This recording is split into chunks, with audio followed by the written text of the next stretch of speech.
네, 안녕하십니까? 이번 시간에는 2009년도 53회 행정고시 기출문제 보도록 하겠습니다.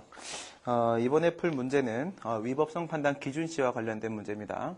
먼저 여러분들이 위법성 판단 기준시라는 거 뭔지 한번 생각을 해보시고요.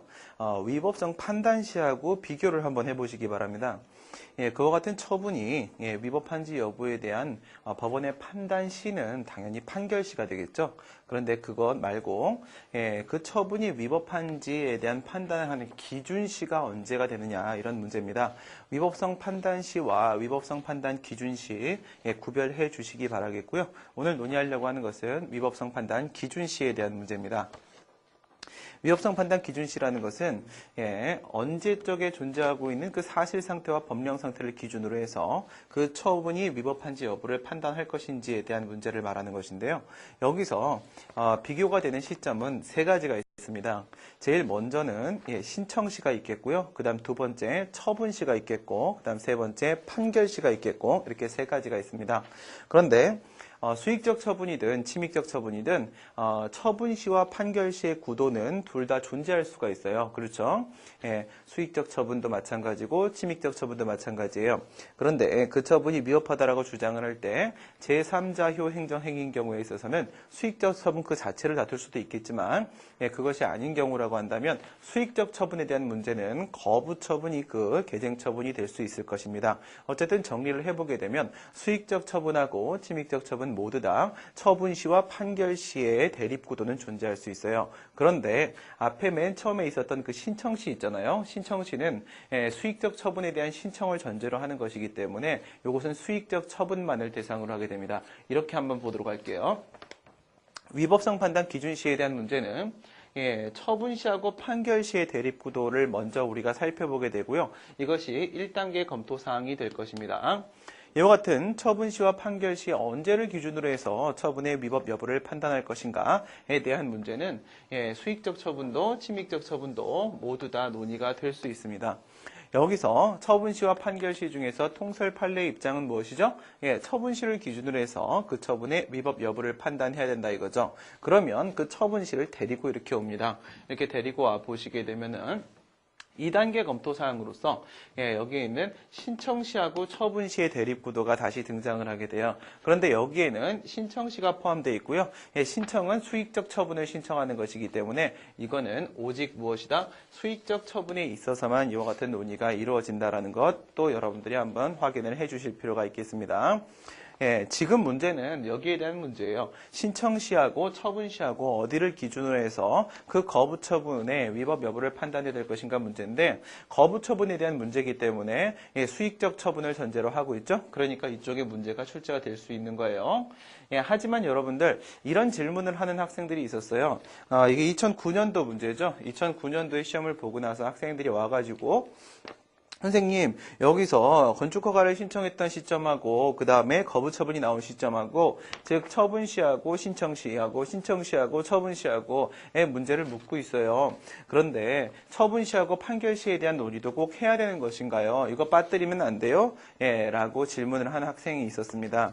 그래서 제가 뭐라고 답변을 했냐면 대답을 하기 전에 그러면 너 여기 신림동에 나 말고 또 아는 행정법 강사님 계시니? 라고 물어봤어요. 그래서 꼭 한번 찾아가서 물어보렴.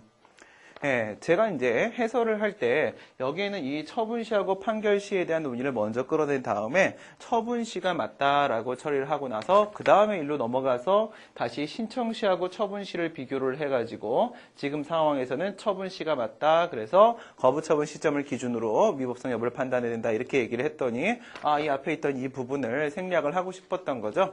그래서 다녀와서 뭐라고 했을까요? 그 선생님도 저거 논의했어요. 이렇게 얘기를 하는 거죠. 너무 당연한 얘기예요. 만약에 여기서 처분시하고 판결시하고 이 중에서 판결시를 여러분들이 선택을 하시게 되면은 여기 오시게 되면 어떻게 돼야 돼요? 신청시하고 처분시의 구도가 아니라 이쪽은 여기서 판결시를 데리고 왔기 때문에 신청시하고 판결시의 대립 구도로 가져가줘야 된단 말이에요. 그렇죠? 그러니까 여기가 신청시, 처분시의 문제가 되고 있다는 것은 앞에 1단계 검토에서 처분시를 우리가 선택을 했다는 게 전제가 되는 거예요. 그러니까 이게 먼저 선결 문제로서 논의가 되고 그 다음에 이쪽 논의가 이루어져야 되겠다는 거 여러분들 여기까지 먼저 생각해 보시고요. 문제 한번 보도록 하겠습니다. 예, 갑은 A군 관내에 있는 자신의 토지에 가옥을 건축하기 위해서 건축관계법령상의 건축허가 요건을 갖추었어요. 1, 2, 3의 요건을 충족하면 건축허가 처분을 한다라는 법령이 있었다고 생각을 해보도록 하겠습니다. 그런데 건축허가 요건을 모두 갖췄다라고 했으니까 1, 2, 3의 요건을 갖춰온 거네요. 그럼 건축허가는 여러분들 강학상 허가인가요? 강학상 특허인가요? 특허라는 것은 특정 상대방한테 독점적 권리를 설정해 주는 거죠. 예, 너만 건축할 수 있어. 세상에 아무도 건축할 수 없는데 너만 할 수 있어. 그럼 우리나라에는 건축물이 하나밖에 없을 거예요. 그런 건 아니겠죠? 예, 건축하는 것은 뭐예요? 강학상 허가의 문제잖아요. 강학상 허가는 원칙적으로 기속행위예요, 재량행위예요. 원칙적으로 기속행위죠. 그렇죠? 예외적으로 뭐 이제 건축을 하는 데 있어서 숙박시설이나 위락시설 같은 경우에는 건축법 제11조 사항을 근거로 재량행위인 예외적인 경우도 있고 또는 인허가 의제제도가 적용되는 케이스에선 예외적으로 재량이 되는 경우도 있어요. 하지만 원칙적으로 강학상 허가에 해당하는 대표적인 케이스로서의 건축허가는 기속행위에 해당한단 말이에요. 지금 여기서 뭐 인허가 의제제도가 적용된다라거나 이 건축물이 숙박시설, 러브호텔 같은 거라는 얘기는 없단 말이에요. 그럼 이건 기속행위죠? 1, 2, 3의 요건을 충족하면 건축허가 한다라고 되어 있는데 그게 기속행위예요. 근데 요건 모두 갖췄죠? 그러면 행정청은 어떻게 돼요? 기계적으로 법을 집행해야 되는 거니까 기속 의무를 지게 될 것이고 당연히 건축허가 처분을 해줘야 되는 상황이 왔을 거예요. 그런데 A군의 군수에게 이와 같은 건축허가 신청을 했는데 현재 관할행정청은 A군 군수고요. 그러나 A군의 공무원 정기 인사로 인해서 업무에 공백이 발생해갖고 건축허가 절차가 지연이 됐어요. 그러니까 신청시 시점에죠. 건축허가를 신청했던 그 시점에 1, 2, 3의 요건을 다 충족을 하고 있었어요. 근데 신청 시에는 만약 거부 처분을 한다라고 하게 되면 거부 처분은 당연히 위법 이렇게 될 수밖에 없는 상황이었었어요.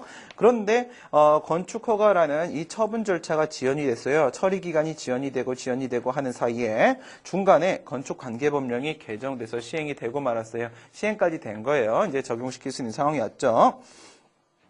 개정된 법령에 의하게 되면 건축허가 요건을 갖추지 못하게 됐다. 신청 시에는 건축허가 요건을 모두 갖추었는데 개정된 법령에 따르게 되니까 그 요건을 갖추지 못했대요. 그럼 어떤 상황이에요? 법령이 개정되는 과정에서 추가적인 요건이 발생을 하게 된 거죠. 그렇죠? 새로운 요건이 하나가 더 도입이 된 거예요. 1, 2, 3, 4의 요건을 충족해야지만 비로소 건축허가 할 수 있다. 이렇게 바뀌었다고 생각해 보세요. 근데 얘는 1, 2, 3의 요건은 충족했지만 4번 요건을 충족을 못한 상태예요. 그렇다면 얘한테는 거부 처분을 하는 게 맞는 거겠죠? 이 경우에 A군 군수는 개정된 법령에 따라서 건축허가를 거부할 수 있겠는가? A군 군수를이 아니죠. A군 군수는이죠. 그렇죠? 군수를 어떻게 할까요? 혼내줄까요? 군수는 개정된 법령에 따라서 거부할 수 있겠는가?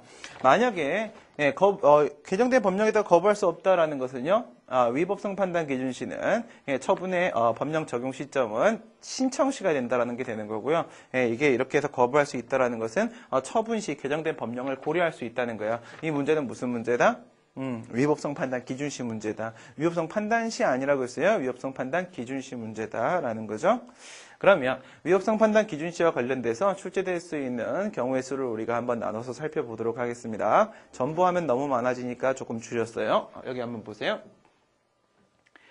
처분시와 판결시에 대한 문제는 침익적 처분과 수익적 처분 모두를 다 대상으로 할 수 있다고 했어요. 신청시가 개입되면 오직 수익적 처분에 대한 문제로만 국한된다고 했어요. 그렇다면 여기서 수익적 처분, 침익적 처분에 대한 문제가 있고 그 다음에 언제를 기준으로 할 것인가에 따라서 문제가 되는 변수는 무엇과 무엇이 있겠습니까? 우리 위법성 판단 기준시라고 한다면 어느 시점에 있는 법령 상태와 사실 상태를 기준으로 할 것인가죠. 법령 상태는 법령이 개정돼서 문제가 생기는 거고요. 사실 상태는 사정 변경이 발생해서 문제가 되는 것이고요. 그렇다면 여기도 법령 개정 사정 변경, 법령 개정 사정 변경 이렇게 있을 수 있겠네요. 그럼 여기서 몇 개 나와요? 4개 나오겠죠. 그렇죠? 4개 나오고 이쪽에 신청시하고 처분시로 오시게 되면 여기는 오직 무엇만 수익적 처분의 문제만 그리고 여기서도 역시 마찬가지로 법령 개정하고 사정 변경에 대한 문제 이렇게 되겠죠. 지금 같은 경우에는 이제 법령 개정의 이쪽에 대한 문제에 해당할 것이고요. 이렇게 되면 총 6개가 됩니다. 6개가 되는데 이쪽하고 이쪽은 다른 거라고 치고 이쪽으로 와보시게 되면은 우선 이제 한 개씩만 살펴보도록 할게요. 예, 수익적 처분의 경우에 있어서는 법령 개정된 경우 하나 하고요. 그다음 침익적 처분의 경우에 있어서는요. 사정 변경 발생한 경우 하나 하고요. 이렇게 하면 여기서 두 개 살펴보고요. 저쪽에서 두 개 살펴볼게요. 그럼 여기서 수익적인 경우, 침익적인 경우 다 살펴봤고요. 한쪽에 법령 개정의 경우, 사정 변경의 경우 둘 다 살펴봤고요. 그러면 할 수 있겠죠? 다른 문제가 나와도. 네. 그럼 이제 법령 개정 먼저 시켜보도록 하겠습니다. 법령 개정의 경우에 우리가 수익적 처분 전제로 한다고 했고요. 지금의 수익적 처분은요. 지금 건축허가처럼 영업허가. 여러분들 제일 문제 많이 나오는 건 뭐예요? 룸사롱, 그렇죠? 문제 내시는 분들이 룸사롱을 자주 가시나 봐요. 그렇죠? 맨날 룸사롱 문제만 나와요. 그렇죠? 단란지점 가끔 나오고 일반 음식점 안 나옵니다. 그러니까 여기서 뭐 룸사롱 영업허가 한번 보도록 합니다. 근데 유흥점 영업허가 신청을 했는데 거부처분이 이렇게 나와 있는 상태예요. 거부처분은 수익적 처분을 전제로 하는 것이고, 지금은 이제 처분시하고 판결시의 문제니까 여기 처분시 한 개 있고요, 여기 판결시 한 개 있고요, 이렇게 있어요. 종전 법령이 적용이 되어 왔었어요. 종전 법령에 따르게 되니까 1, 2, 3의 요건을 충족하면 A라는 처분을 하는데, 여기 보시면 A가 영업허가죠. 그러니까 영업허가 처분을 한다라고 되어 있어요. 영업허가도 건축허가와 마찬가지로 강학상 허가죠. 기속행위에 해당합니다. 그리고 지금 수익적 처분 전제로 하고 있고요. 그 다음 우리 전제를 깔게요. 1, 2, 3의 요건은 충족되어 있는 상태다라고 생각을 해보도록 하겠습니다. 그러면 여기 시점 생각해 보시게 되면요. 요건을 모두 다 구비했음에도 불구하고 만약에 거부 처분을 했다면 거부 처분했죠. 그러면 거부 처분은 어떻게 돼요? 위법. 이렇게 되겠죠. 위법한 상태예요. 근데 이 처분 시점 이후에 말이죠. 법이 개정됐습니다. 법령 개정이 발생했고 법이 개정되는 과정에서 플러스 4 들어왔네요. 그래요. 플러스 4 들어왔습니다. 법이 이렇게 개정이 돼서 어떻게 됐어요? 1, 2, 3, 4 요건 충족해야지만 A 처분한다. 이렇게 바뀌었어요. 근데 방금 전에 우리가 봤던 건축허가 문제와 마찬가지로 4번 요건은 충족을 못하고 있는 상태예요. 그래서 1, 2, 3의 요건은 충족, 4번 요건은 X, 불비 이렇게 돼 있어요. 그러면 여기서는 거부 처분하는 게 맞아요? 영업허가 처분하는 게 맞아요? 여긴 거부 처분하는 게 맞죠. 그렇죠? 그래서 여기서는 거부 처분을 한다고 했을 때 적법해지는 상황이에요. 보셨죠? 처분시를 기준으로 할 때 하고요. 판결시를 기준으로 할 때 하고요. 그 위법, 적법에 대한 결과가 달라지게 됩니다. 결과가 달라지기 때문에 만약 이쪽이라고 한다면 취소용 대기하게 되면 인용 판결, 이쪽이라고 한다면 거부 처분에 대한 취소용 대기하면 기각 판결, 결과가 달라지게 돼요. 그렇기 때문에 언제를 기준으로 해서 위법성 판단을 해야 될 것인가에 대한 그 기준시가 중요한 문제가 될 수밖에 없겠죠. 지금까지 살펴본 것은 수익적 처분을 전제로 하고 법령 개정에 대한 문제였습니다. 그 다음 넘어가 보도록 할게요. 그 다음은 어떻게? 이번 침익적 처분으로 가도록 할게요. 침익적 처분, 운전면허 취소 처분 들어가도록 하고요. 이번엔 법령 개정 말고 사정 변경 끌고 들어와 보도록 하겠습니다. 사실 상태의 변경이 발생했어요. 어떤 경우인지 한번 생각해 볼게요. 여러분들 이제 도로교통법에 보시게 되면 44조에서 음주운전 하지 마라 뭐 이렇게 돼 있어요. 근데 음주운전 같은 경우에 있어서는 도로교통법 제93조에 보시게 되면 그에 따른 제재처분에 대한 근거 규정을 두고 있어요. 음주운전을 했을 때 운전면허를 취소할 것인지 여부는 재량이에요. 그런데 법이 개정되면서 어떻게 개정이 되냐면 과거와 달리 음주 측정을 할 때 그 음주 측정을 거부했을 때는 필요적으로 운전면허를 취소하도록 되어 있어요. 여기는 재량이 아니라 기속행위예요. 다시요. 재량 행위로 두고 하게 되면 변수가 또 하나가 생기기 때문에 재량의 하자 문제가 변수로 새롭게 들어오기 때문에 지금은 위법성 판단 기준시에만 집중을 하기 위해서 제가 전부 다 기속행위 쪽으로 다 잡아놓고 있는 겁니다. 그래서 운전면허 취소 처분을 기속으로 잡아주려고 하기 위해서는 뭐가 필요하다? 여기서는 음주 측정 거부라는 요건을 가지고 들어와 보도록 하겠습니다. 위쪽에서 1, 2, 3의 요건을 충족하면 A 처분한다라고 해서 요건이 1, 2, 3이었으면 지금은 요건이 뭐냐면 음주 측정 거부를 하게 되면 운전면허 취소 처분 한다예요. 기속행위 한다 이렇게 되어 있습니다. 위에는 수익적 처분이고요. 여기 이제 침익적 처분으로 들어왔죠. 근데 위에는 이제 종전 법령, 지금 이제 종전 상태를 한번 보도록 하겠습니다.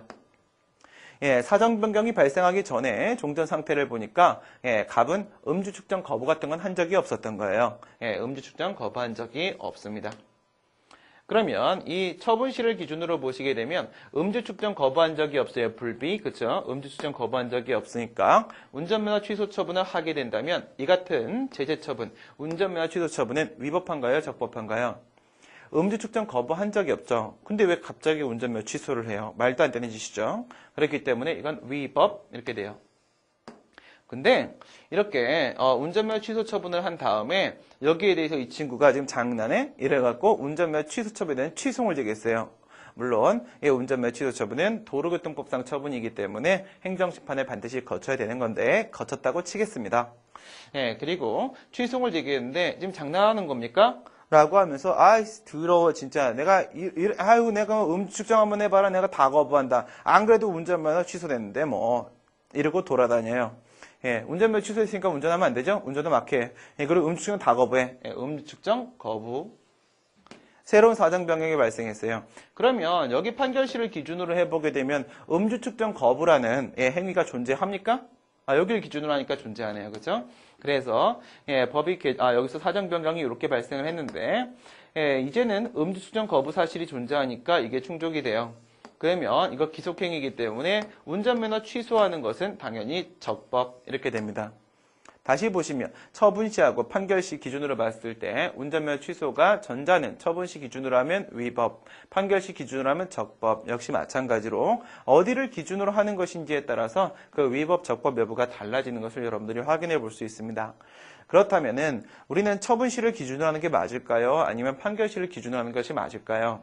예, 방향을 우리가 처분시를 보낼 거기 때문에 판결시의 문제점을 보도록 하겠습니다. 판결시 얘들을 이렇게 끌고 들어와 볼게요. 그리고 얘들의 문제점을 한번 살펴보도록 하겠습니다. 예, 처분시하고 판결시를 이렇게 대립을 시킨다라고 했을 때 언제를 기준으로 할 것인지에 대한 학설 대립이 있어요. 학설에는 처분시를 기준으로 해야 돼요. 처분시설, 판결시를 기준으로 해야 돼요. 판결시설 이렇게 학설 대립이 있습니다. 예, 처분 시설을 주장하시는 분들은 뭐냐면 취소 소송이라는 것은 그 처분 시점에 그게 적법하게 행해졌는지 위법하게 행해졌는지 이걸 판단하는 것이어서 사후적 심사, 사후적 통제를 그 성격으로 한다라고 봐요. 취소는 뭐라고요? 사후적 통제 수단이다 이렇게 본단 말이에요. 판결시를 기준으로 보시는 분들 같은 경우에는 사후적 심사에 대한 문제로 보는 게 아니라 판결 시점에 존재하고 있는 법령 상태를 기준으로 봤을 때 그 처분이 이후에도 계속 유지될 수 있겠는가, 현행법규 기준으로 봐서 그것이 적법한가, 유지될 수 있겠는가에 대한 문제를 살피게 돼요. 이게 판결시설을 주장하시는 분들의 견해예요. 이 후자에 있는 판결시설을 주장하시는 분들의 견해를 비판해 보도록 하겠습니다. 여보세요. 권력분리 원칙은 어떻게 설명하실 것인지 빨리 설명하세요. 빨리요. 빨리 대답을 못했어요. 그럼 틀렸죠? 네, 빨리 대답을 못했어요. 이건 이제 여러분들이 뭐랑 비교를 해보시냐면 행정소송의 한계 여러분들 기억나세요? 행정소송의 한계 테마에 보시게 되면 권력분립 원칙에 따른 한계로서 무명한 고소 논의가 있어요. 무명한 고소에서 우리 항상 하는 말이 뭐예요? 이런 식으로 얘기를 하죠.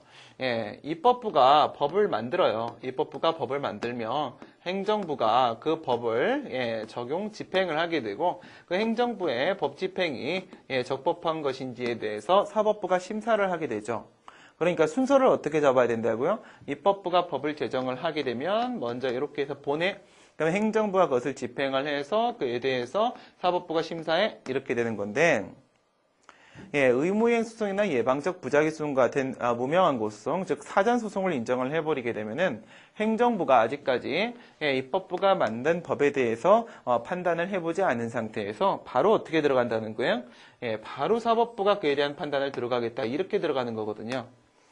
이렇게 들어가 버리게 되면 이 권력분리 원칙에 반하는 결과, 즉 행정부가 먼저 판단해야 돼요. 그렇기 때문에 행정부의 1차적 판단권을 침해하게 되고 권력분리 원칙에 반하기 때문에 인정할 수 없다. 뭐를요? 지금 무명한 고소송이 얘기했어요. 무명한 고소송 우리 이런 식으로 비판하죠. 똑같은 방식으로 비판을 해주시면 되겠습니다. 두 가지 상황이 있었는데요. 법령 개정에 대한 상황하고 사정 변경에 대한 상황하고 이렇게 두 가지가 있었어요. 근데 법이 만약에 개정되었다라고 했을 때는요. 행정부가 아직까지 적용시켜 본 바가 없는 이 개정된 법령을 적용을 시키게 되기 때문에 결국 이것은 권력분리 원칙에 반하게 된다. 이런 주장이 가능하고요. 그 다음 두 번째 보시게 되면 사정 변경이 발생했을 때 생각해 보시게 되면 그 변화된 사실 상태에 대해서 행정부가 아직까지 고려하지 않은 상태임에도 불구하고 그 변경된 사정을 누가 먼저 판단했어요? 사법부가 먼저 판단을 했단 말이죠. 그렇죠? 그래서 이것도 권력분리 원칙에 반하게 된다. 이런 문제가 생겨요. 또 이런 경우 어떨까요? 만약에 지방자치단체장이 관할행정청이라고 생각을 해보세요. 근데 그 지방의회에서 말이죠. 예, 조례안을 의결해서 지방자치단체장한테 보냈어요. 그럼 이제 지방자치단체장은 어때요? 그 조례를 공포하게 되면, 지자체장이 조례를 공포하게 되면 그 조례의 효력이 발생해요. 조례는 법이에요. 예, 조례는 전부 다 법이에요. 지방자치단체장이 만드는 규칙, 자치규칙은 법인 경우가 있고 아닌 경우가 있어요. 즉 법규명령인 경우가 있고 행정규칙인 경우가 있지만, 예, 조례는 전부 다 법규명령이에요. 그러니까 법이란 말이죠.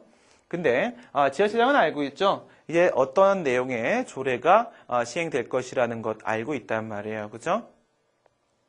예, 그러니까 조례에 따라 지역의 그 사정에 따라서 조례를 만들게 되면 여러분들 되게 많은 제한이 있어요.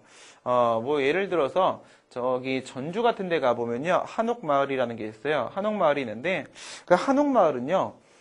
자정이 아니죠. 거기 보니까 뭐 9시인가 10시, 저녁 9시인가 10시 이후부터는요. 예, 뭐 술을 못 팔고 막 이렇게 영업행위 제한이 되게 많이 있어요. 예, 관악구에서 그런 일이 생기면 큰일 나죠. 예, 관악구는 예, 밤이 아름다워요. 그렇죠? 예, 그러니까 거긴 뭐예요? 조례를 그렇게 만든 거예요. 주민들도 인정하는 거예요. 한옥마을이니까 이렇게 인정을 하는 거죠. 예, 조례가 이제 개정이 되어서 조례가 만들어져 가지고 요건이 새롭게 등장할 거라는 거 지자체장은 알고 있단 말이죠. 예, 그렇다면 어떻게 할 수 있겠어요? 만약에 소송이 제기된 상태라고 하고 판결시를 기준으로 할 수 있다라고 한다면 지금 판결시 지금 비판하는 중이에요. 이 중간에 이게 조례가 바뀐 거란 말이에요. 근데 판결시를 기준으로 해서 이거를 적용시킬 수가 있다면, 어떻게 하겠습니까? 그 조례 공포돼서 조례의 효력이 발생할 때까지 가만히 버티겠죠. 그렇죠? 어떻게 버텨요? 재판 절차를 지연시키는 거예요. 법원의 판결을 지연시켜요. 예, 피고행정청이 법원의 판결을 의도적으로 막 지연을 시킵니다. 왜? 예, 행정청은, 지자체장은 법령 개정이나 사정 변경이 있을 거라는 걸 이미 예상할 수 있거든요. 예상할 수 있는 상태이기 때문에 얘네들이 이루어질 때까지 고의적으로 지연을 시키면 뭘 적용시킬 수 있어? 개정된 법령이나 변경된 사정을 적용시킬 수가 있게 되잖아요. 그리고 그때 가서 이걸 주장을 해버려요. 이런 일이 발생할 수 있다는 거죠. 이게 가능해져 버리게 되면 법원의 판결을 고의적으로 지연시키는 이런 사태도 발생할 수 있다 이거예요. 이게 뭘 말하는 거예요? 고의적으로 지연한 다음에 개정법령이나 변경된 사정을 이렇게 주장한다라고 했을 때 이거는 처분사유 추가 변경이에요. 처분사유 추가 변경. 갑자기 또 머리가 확 점프하죠. 위법성 판단 기준시 얘기하다가 말고 갑자기 처분사유 추가 변경 팍 넘어가면 또 헷갈리기 시작해요. 여러분들 머릿속을 잠깐 회전시키세요. 처분사유 추가 변경 생각해 보세요. 처분사유 추가 변경 인정할 수 있어요? 예, 그런 식의 법리를 인정할 수 있어요? 예. 통설 판례 입장이 뭔데요? 예, 제한적 긍정설이죠. 예, 그럼 제한 요건이 있을 거예요? 그러면 처분사유 추가 변경에서는요, 사항적 한계, 실체상 한계, 그리고 시간상 한계, 여기서 사항적 한계는 특별히 문제가 없다는 것 알고 계시죠? 지금 혹시 궁금하시면요, 예, 여러분들 그 처분사유 추가 변경 테마 부분을 한번 펴보세요. 예, 사항적 한계 특별히 문제 안 돼요. 왜 그래? 왜 그래요? 하자치유의 경우에 있어서는 위법한 처분, 그 중에서도 취소할 수 있는 행정행위만이 하자치유의 대상이 될 수 있다. 사항적 한계. 하지만 처분사유 추가 변경 어때요? 위법한 처분도 적법한 처분도. 그리고 위법한 처분 중에서 취소 사유에 해당하는 것도 무효 사유에 해당하는 것도 모두 다 처분사유 추가 변경의 대상이 될 수가 있어요. 그럼 이제 문제가 되는 것은 실체상 한계하고 시간상 한계하고 이거요. 여기서 여러분들 실체상 한계 부분에서 여러분 잘 알고 계신 기본적 사실관계의 동일성 문제가 생기는 거고요. 예, 시간상 한계 뭐라고 배우셨나요? 네, 처분 당시에 객관적으로 존재했던 처분 사유만이 추가나 변경의 대상이 될 수가 있다. 이렇게 배우셨죠? 그러면 처분 당시에 객관적으로 존재했던 사유만이 가능하다라고 보는 이유가 뭐예요? 처분 시가 바로 위법성 판단 기준시기 때문에 그래요. 그럼 여기서 개정된 법령이나 변경된 사정 같은 경우에는 처분 이후에 발생한 상황들이잖아요.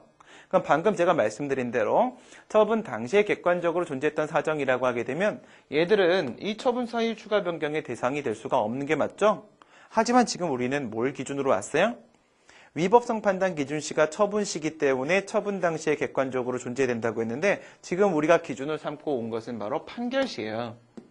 판결시를 데리고 왔으면 반드시 처분 시점에 있어야 될 건 요구하지 않아요. 추가 변경의 대상이 되는 처분 사유가 언제 있어도 돼요. 판결시 이전에만 존재했던 거면 상관없는 거 돼버리죠. 그러니까 판결시를 기준으로 하게 되면 이런 식의 처분사유 추가 변경 될 수 있겠어요? 가능한 일이 돼버린단 말이에요. 예, 가능한 일이 되는데 그 중에서도 이 부분은 뭐고 이 부분은 뭐예요? 그러면 처분사유를 추가나 변경한다라고 했을 때 처분사유에는 무엇과 무엇이 있나요? 네, 사실상 근거로서의 처분사유하고 법령상 근거로서의 처분사유하고 이렇게 두 가지가 있죠. 여러분들 기본적 사실관계 동일성에 대한 문제는 어떤 처분사유를 추가나 변경할 때 논의되는 것이죠? 사실상 근거로서의 처분사유를 추가나 변경할 때 논의되는 것이죠? 왜 그래요? 소송물을 우리 어떻게 보나요? 당해처분의 위법성 일반으로 보죠? 예, 이때 당해처분의 위법성 일반에서 이 당해처분을 우리가 조금 더 세부적으로 나눠갖고 설명을 하면 기본적 사실관계 동일성 하에서의 처분의 위법성 일반이 되죠. 그러니까 앞에 있는 거 기본적 사실관계 동일성이라는 것은 사실관계 문제이기 때문에 사실상 근거로서의 처분 사유를 추가 변경할 때 논의되는 부분이죠. 그 다음에 위법성 일반이라고 했을 때는 어쨌든 뭐든 법에만 위반되면은 위법한 거잖아요. 일반이라고 했기 때문에 부처님 손바닥 아니라고 했어요. 그래서 법령상 근거로서의 처분 사유에는 마구 추가 변경해도 상관없어요. 어느 부분에서? 실체상한계 부분에서요. 시간상한계는 사실상 근거나 법령상 근거나 양쪽 둘 다 제한을 시켜요. 뭐가? 시간상한계는. 실체상한계는 어느 쪽만 제한시켜요? 사실상 근거 쪽만 제한시켜요. 그럼 저기 보세요. 얘는 뭐예요? 법령상 근거로서의 처분 사유를 추가 변경하는 부분이에요. 얘는 뭐예요? 사실상 근거로서 처분 사유를 추가 변경하는 부분이에요. 지금 얘기하는 건 뭐예요? 시간상한계 부분이에요. 그쵸? 시간상한계는 얘도 해당 사항이 있어요. 그러면 시간상한계에 집중을 하기 위해서 실체상한계로부터 자유로운 쪽을 볼까요? 자유로운 건 이거죠. 법령상 근거로서의 처분 사유는 시간상한계에만 안 걸리면 자유롭게 추가 변경 다 할 수 있단 말이에요. 그러면 얘 같은 경우는 진짜 가능한 거죠.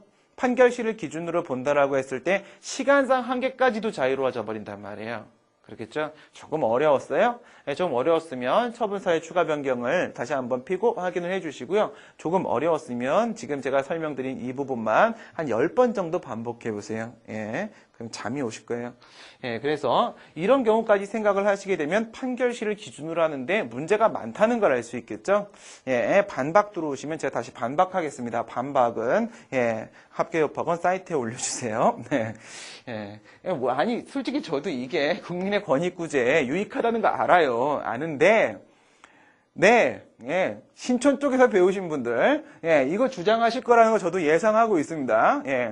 정말 많이 봤어요. 저한테 와서 뭐 김성수 교수님이요 막 이러면서 알아요. 아는데 하지 마세요. 아시겠죠? 하지 마세요. 처분시로 하세요. 왜? 판결시로 하시게 되면은 모든 게 다 바뀌어요. 여러분들 무효와 취소의 구별 기준이 중대 명백성설 말고 난 명백성 보충 요건설이 완전 좋아. 해보세요. 시험에 합격할 수 있는지. 시험은 시험이에요. 왜냐면 그거 바꿔버리게 되면요. 여러분들 판례를 다 피해가야 되고요. 그쵸? 여러분들 책을 한 권 써야 돼요. 여기도 마찬가지예요. 위법성 판단 기준시를 책이 처음부터 끝까지 처분시를 기준으로 써 있단 말이에요. 여러분들께 너무 당연한 것처럼 이렇게 읽었던 부분들이 다 깨지게 된단 말입니다. 아시겠죠? 혼란을 스스로 자초하지 마세요. 그러니까 판결시 나쁜 거라고 생각하세요. 나빠. 완전 나빠. 권력분리 원칙 재판 절차 왜 지연시켜? 나빠. 이렇게 생각하시고 그 다음에 처분시로 가도록 하겠습니다. 그래서 1단계에서 처분시 판결시 하고 그 다음에 2단계에서 신청시 처분시 왜 저기서 처분시 데리고 왔으니까 얘 데리고 들어온 거예요. 그 다음에 이제 신청시하고 한번 싸움 붙여보도록 할게요. 여기는 오직 수익적 처분만 대상으로 하니까 이거 2개 하면은 그냥 2개 다 가지고 들어가 보도록 합니다. 법령 개정 앞에 있는 거 얘랑 비교하세요. 얘랑. 이거 수익적 처분이니까 이쪽에 있었던 수익적 처분이 위에 있었죠. 이거 그냥 그대로 갖고 오세요. 그대로 갖고 오시면 되고요. 수익적 처분이어서 그대로 갖고 왔으니까 1, 2, 3의 요건 충족하면 A 처분이죠. 그 다음에 이게 법령 개정이라는 걸 생각하지 마시고 이게 지금 수익적 처분이라는 걸 생각을 해보세요. 그렇게 되면요. 아까 이쪽에 밑에 있었던 거는 사정 변경이라는 걸 생각하지 마시고요. 이건 뭐였어요? 침익적 처분이었단 말이에요. 그죠? 침익적 처분이었어요. 그러니까 사정 변경이고 나발이고 이딴 거 다 필요 없고 침익적 처분의 상황이잖아요. 이게 수익적 처분의 상황이잖아요. 그러면 이거 있잖아요. 이렇게 생긴 거. 이렇게 생긴 게 일로 와보시면은 얘도 수익적 처분이기 때문에 똑같은 게 여기도 그대로 이렇게 그대로 가지고 오게 된단 말이에요. 맞죠? 그러면 1, 2, 3가 똑같아요. 다 수익적 처분이기 때문에 예, 이렇게 하면 위법성 판단 기준시 관련된 논의 다 끝나니까 이 구도로 여러분들 기억해 주세요. 신청시 보도록 합니다. 예, 지금 여기 별표 있네요. 예, 별표 하나, 둘, 셋, 그 다음에 점점점, 예, 1578개를 여기다 쳐놓으시면 돼요. 왜 그러냐면 지금은 53회 행정고시 기출을 풀고 있기 때문에 그래요. 이게 바로 이쪽 문제예요. 여기 문제입니다. 법령 개정의 신청시 처분시 구도예요. 이렇게 오시면 종전 법령에 따르게 되면 종전 법령이 어디 있어요? 1, 2, 3의 요건을 충족하면 A 처분한다.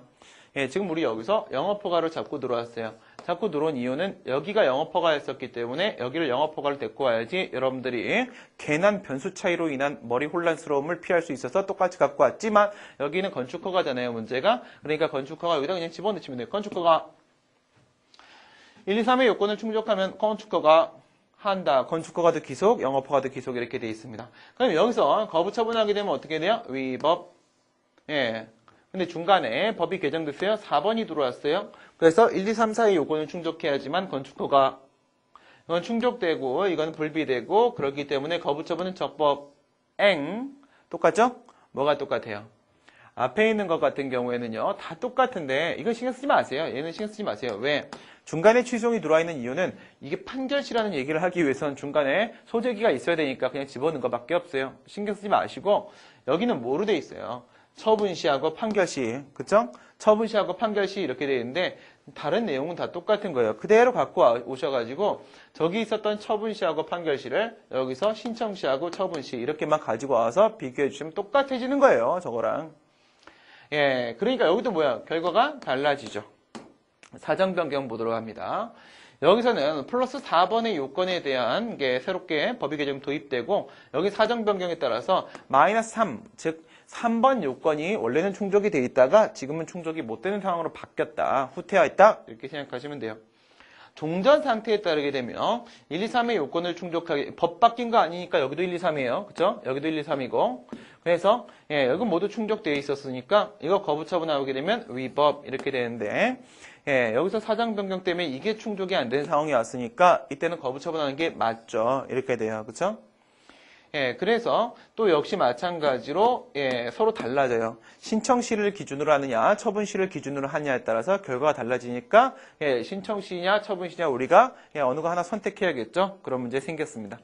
그럼 여기서 우리는 원칙은 처분시예요. 왜? 저기서부터 처분시 데리고 왔잖아요. 원칙은 처분시. 근데 예외가 신청시가 됩니다. 어떻게 한다고요? 원칙은 처분시다. 원칙은 처분시고 그 다음에 예외는 신청시다. 이런 식으로 원칙은 이거고 예외는 이거야 라고 하게 되면 우리는 뭘 살펴봐야 돼요? 원칙은 우선 깔리는 거니까 특별히 논의될 수 있는 그 예외 상황 이걸 살펴야 되는 거잖아요. 그래서 이 예외 상황을 보도록 할게요. 예외 상황을 보시게 되면 어떤 문제 상황들에서 이 예외를 인정할 수 있겠는가? 행정 절차의 지연에 대한 문제가 생깁니다. 여기서 앞에 처분시, 판결시 같은 경우에는요. 소송 제기해 놓은 상태이기 때문에 어떻게 돼요? 법원의 판결을 지연시키게 돼요. 법원의 판결을 지연시키게 되고 지금 신청시, 처분시의 경우에 있어서는 소제기 상황을 전제하고 있는 것이 아니기 때문에 여기서는 행정 절차로서 처분 절차 지연을 시키게 돼요. 앞에서 지방자치단체장이 조례가 개정되었다라는 사실을 이미 예상하고 있다라는 거 이렇게 말씀드렸던 것처럼 여기도 마찬가지로 법령 개정이나 사정 변경을 행정청이 예상할 수 있었다면 같은 법령 개정이나 사정 변경이 발생할 때까지 뭐 할 수 있어요? 고의적으로 부작위로 일관해 버릴 수 있어요. 고의적. 지금의 문제 한번 생각해 보세요. 여러분 이런 거 생각해 볼까요? 지방자치단체장이 있어요. 지방자치단체장이. 근데 쪼잔해요. 쪼잔해서, 아주 쪼잔해요. 쪼잔해서, 선거했을 때, 갑이 지자체장이에요. 을이랑 같이, 경쟁을 했어요. 근데, 한 표 차이로 이겼어요. 한 표 차이로 이겨서 굉장히 겁 많이 먹었어요. 다음에 질지도 몰라요. 근데 이 을이 뭐냐면 그동안에 밥 먹을 돈이 없어요. 그래서 룸사롱 하려고 그래요. 예, 좀 이상한가요? 그렇죠? 예, 룸사롱을 하려고 하는데 이 갑의 입장에서는 얘를 룸사롱을 하기가 싫어요. 왜 싫을까요? 예, 을은 지방자치단체장 선거에 출마할 수 있을 정도의 인지도를 갖고 있어요. 그렇죠? 인지도를 갖고 자기랑 한 표 차이밖에 안 나니까 이 정도면 보통 어떤 정도가 나오냐면 40%에 30% 정도, 한 70% 정도 나눠 먹게 되거든요, 보통. 예, 그러니까 한 35% 정도, 그러니까 지역 주민 전체 35% 정도의 인지도와 그 지지도를 갖고 있는 거예요. 이 사람이 룸사롱을 하게 되면은 어떤 현상이 발생하냐면, 예, 전국의 룸사롱에 오야가 될 정도의 큰 룸사롱의 체인점을 만들 수 있을 것 같아요. 맞죠? 안 그래요? 아님 마시고요. 예. 아니, 그렇게 손님이 많이 오면 정말 대단하잖아요? 그러면 자기는 어떤 생각해요, 갑이? 그럴 거면 내가 차라리 룸사롱을 할 걸. 내가 왜 지자체장을 하고 있을까? 예, 쟤를 당선시키고 내가 룸사롱 한 것이 낫겠다. 저런 좋은 아이디어가 있다는 사실을 난 몰랐군. 예, 이렇게 억울해요. 그러니까 을이 룸사롱 못하게 막 막고 싶어요. 그렇죠? 근데 예, 룸사롱을 하기 위한 법상 요건이 조금 있으면 강화될 거라는 걸 알았어요. 또는 얘가 지방의회에 가서 조례를 개정해요. 그래서 룸사롱 허가 요건을 엄격하게 강화시켜요. 그러면 그 조례의 효력이 발생할 때까지 어떻게 하겠습니까? 고의적으로 부작위로 일관하겠죠. 막 영업허가 빨리 해줘. 이렇게 하는 거예요. 그렇죠? 하다가 조례가 개정이 딱 됐어요. 싫어! 거부처분을 딱 하는 거죠. 뭐 하는 짓이야? 조례가 개정됐어. 넌 요건을 구비하지 못한 것 같아. 이렇게 말할 수 있겠죠? 예, 그래서 지자체장과 친하지 않은 사람들은 아주 괴로울 수밖에 없어요. 언제를 기준으로 하게 되면요? 처분시를 기준으로 하게 되면요. 그렇죠? 예, 그래서 신청시를 기준으로 해야 될 때가 이런 짓 할 때가 있다는 거예요. 그 다음 두 번째 보도록 할게요. 법이 개정됐어요. 그죠? 예, 법이 개정됐는데 법을 개정한 목적이 있겠죠. 예, 그게 뭐야? 공익적 목적이 있겠죠? 근데 그 개정된 법령 때문에 요건이 강화돼서 피해를 보는 사인이 있겠죠. 그죠? 불이익을 당하는 사익 침해가 발생할 수 있어요. 이익 형량에 대한 문제 생길 수 있습니까? 그럴 수 있겠죠. 왜 그래요? 신청시하고 처분시의 문제예요. 신청시, 처분시. 이미 처분이 나온 상태라고 한다면 이미 뭐야? 법률관계가 완성됐기 때문에 진정소급입법, 진정소급 적용에 대한 문제가 돼요.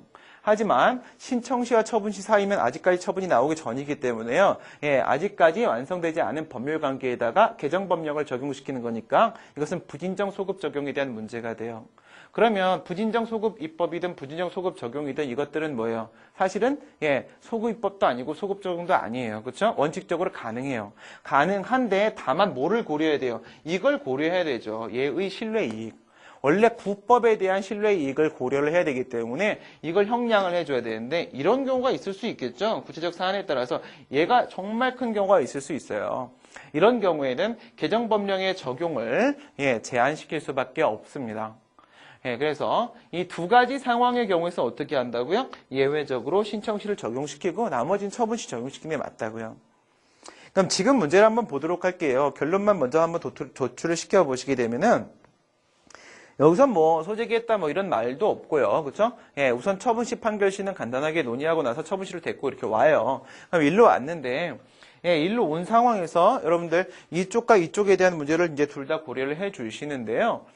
지금 같은 경우에 고의적으로 지연을 시켰다거나 아니면 이 사람의 뭐 사익 침해가 개정법령의 공익보다 정말 크다거나 뭐 그런 게 보이지 않아요. 그렇죠? 그렇기 때문에 처분시를 적용시키는 것이 맞다. 그렇다면 거부처분은 적법하다. 이렇게 말씀을 드릴 수가 있고요.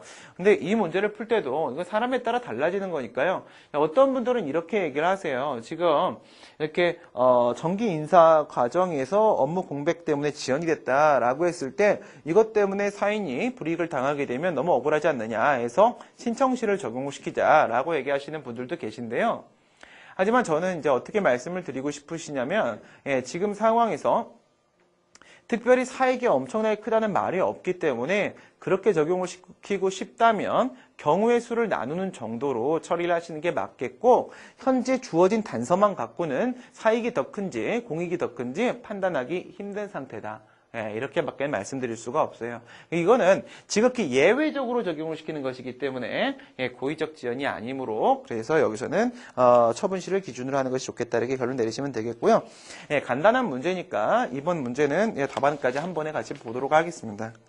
이 페이지 보시게 되면 쟁점의 정리 보도록 하겠습니다. 모든 요건을 구비해서 건축허가 신청을 했음에도 불구하고 절차가 지연되는 과정에서 법이 개정돼서 요건 불비 상황이 왔으니까 언제를 기준으로 해서 지금의 거부 처분이 위법한지 적법한지를 판단해야 될 필요가 있으며 이와 관련돼서 뭐한다? 동그라미 1번에 밑줄, 처분시 밑줄, 판결시 밑줄 둘 먼저 논의하시라고 했어요. 단계적 구조예요. 1단계 검토하시고 그 다음에 법령 개정 있었기 때문에 여기서 중간에 신청시하고 처분시 두 개 또 한번 대립시켜 주시고 2단계 논의입니다. 이 문제는 위법성 판단 기준시에 대한 문제다. 그래서 어느 시점에 존재하는 사실상태, 법령상태를 기준 밑줄 그시면 되겠죠. 어느 시점에 존재하는 사실상태, 법령상태. 사실상태 밑에다가는 사정변경이라고 써놓으시고 법령상태 밑에다가는 법령 개정이라고 써놓으시면 되겠어요. 1단계에서 처분시하고 판결시에 대한 문제를 먼저 해주시는데 지금은 이게 뭐 핵심은 아니지만 선결 문제로서 논의가 돼야 됩니다. 그래서 학설 대립을 보시게 되면 처분시설하고 판결시설이 있는데 처분시설은 취송을 뭐로 본다고요? 사후적 통제수단으로 본다고 했습니다. 그래서 밑줄 그시고 사후적 심사 밑줄 그시면 되겠습니다. 사후적 심사. 그다음 판결시설 보도록 할게요. 판결시설은 뭐 한다고요? 오른쪽에 현행법규를 기준 밑줄, 오른쪽에 처분의 효력 유지 가능성을 판단을 한다 이거예요. 판례를 보시게 되면 행정소송에서 행정처분의 위법 여부는 행정처분이 행해졌을 때 밑줄 처분시예요. 처분시의 법령과 사실상태, 즉 법령상태, 사실상태 기준으로 판단하다. 이게 뭐예요? 처분시설이죠. 판례 처분시설 취하고 있고요. 그 다음에 뒤에 보시면 처분 이후에 법령의 개폐나 사실상태의 변동 이렇게 되어 있는데 앞에 있는 법령 개폐가 우리가 알고 있는 법령 개정, 뒤에 있는 사실상태의 변동 이게 바로 우리가 알고 있는 사정 변경은 뭐 한다고요? 고려하지 말아라. 영향받지 않는다라고 했어요. 처분시설 취한 게 분명하네요. 다음 페이지 보시게 되면은 아직까지 행정부의 판단이 없는 영역 이거 우리 아까 얘기했던 뭐예요? 적용한 바가 없는 개정법령, 고려한 바가 없는 변경 내 사정 이거 얘기하는 겁니다. 아직까지 행정부가 판단한 적이 없는 부분에 대해서 사법부가 판단을 하게 되면 밑줄 1차적 판단권 침해, 1차적 판단권 침해입니다. 오른쪽에 밑줄 권력분리 원칙 위반, 권력분리 원칙 위반. 그 다음에 행정절차 지연이나 법원의 판결 지연 이런 문제로 들어갈 수 있다겠죠. 특히나 거기 법원의 판결 지연 밑줄 그시고 그래서 불균형적인 결과를 초래할 수 있다 이거죠. 처분시설이 맞다 이건 뭐 중요한 게 아니고 그냥 하고 넘어오고 그 다음에 일로 넘어가요. 처분시가 우선 원칙이다. 방금 전에 우리가 살펴봤던 것이고요. 처분시를 기준으로 봐야 되는데 그런데 예외적으로 수익적 처분의 경우에 있어서는 맨 끝에 보세요. 수익적 허가 신청에 대한 거부 사안에서 처분의 신청 이후에 법령 개정 사정 변경 발생한 경우 문제될 수 있다라고 했죠. 밑줄 그시고 수익적 허가 신청. 왜 이러냐면 신청 시 처분 시는 오직 수익적 처분만 대상으로 하니까 수익적 허가 신청 밑줄 그시고 그다음 밑에 보시게 되면 처분의 신청 이후에 법령 개정 사정 변경 처분 시하고 판결 시 기준이 아니라 신청 시하고 처분 시에서 신청 이후에 법령 개정, 신청 이후에 사정 변경 이렇게 들어왔어요. 지금 같은 경우에는 어느 쪽이에요? 이쪽이라고 했죠. 신청 이후에 법령 개정에 대한 문제입니다. 그 다음 신청시를 예외적으로 인정시킬 수 있는 케이스가 바로 양가로 1번에서 고의적 지연에 대한 문제예요. 여기서 고의적으로 지연, 부작위로 일관 이런 문제죠. 합리적 이유 없이 공무원이 고의적으로 처리를 늦춰 그냥 미워서 너 미워 이래갖고 그 사이에 법령이 개정돼서 결국 요건 불비가 된 경우가 있다면 예외적으로 신청 시 적용 인정할 수 있고 여기 이제 부진정 소급 입법 아니고요. 부진정 소급 적용이라고 하세요. 적용. 물론 이제 부진정 소급 입법을 전제로 해서 부진정 소급 적용 상태로 지금 넘어가고 있는 건 맞는데 직접적으로는 부진정 소급 적용이니까 그걸로 바꾸도록 하겠습니다. 부진정 소급 적용이 상대방의 신뢰를 심각하게 침해하는 경우 진정 소급 적용의 경우에는 이렇게 하도록 하겠습니다. 그래서 부진정 소급 적용이 상대방의 신뢰를 심각하게 침해하는 경우 즉 뭐예요? 어느 쪽이 더 크다? 사익 침해가 훨씬 더 크다. 이런 경우엔 예외적으로 신청 시 인정할 수 있다. 그런데 이제 결론을 보시게 되면 여기서 세 번째 줄 보세요. 특별히 담당 공무원이 고의적으로 처리 지연을 했다라는 문제로는 보여지지 않는다. 단서 이거밖에 안 주고 어떡하라고요. 그쵸? 예, 이렇게 해서 판단할 수가 없어요. 여기서 조금 더 안전하게 하고 싶으시면 밑에다가 써놓으세요. 뭐라고 써놓으시면 돼요? 밑에다가 경우의 수를 나누어 판단 이렇게 써놓으세요. 경우의 수를 나누어 판단. 그러니까 경우의 수를 나눠서 판단을 하시는데 요걸 이제 나눠서 판단하는 거예요. 이거는 고의적은 아니에요. 분명히 고의적은 아니에요. 이거 고의라고 볼 수가 없어요. 그러니까 이쪽으로 집중하는 거죠.